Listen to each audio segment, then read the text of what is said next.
日又嚟啦，大家會有咩做咧？我哋就冇乜嘢做啦，呢兩個禮拜日。咁究竟有咩好玩咧？我就最中意出去玩啦。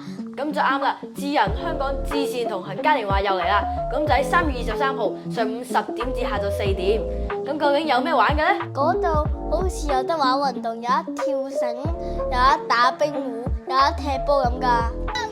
哦，食翻2個啊！1點撞佢做3萬仔搞掂，我係3萬仔鼻口，而家我就畫緊足球。聽聞就好似有嘢食嘅喎。係啊，嗰度有免費爆谷，有免費雪糕，同埋免費棉花糖㗎。個新聞係咪免費㗎？吸引仔。仲有朱古力味啦，跟住有士多啤梨味啦。哇，呢個棉花糖可以吸緊啊！仲有 popcorn 啊，咖啡啊，耶！覺得做呢個咧就係嗰啲脆餅乾啦，吸一個人仔就可以嘅。好多禮物啊！大家記得嚟啦！3月23號到時見。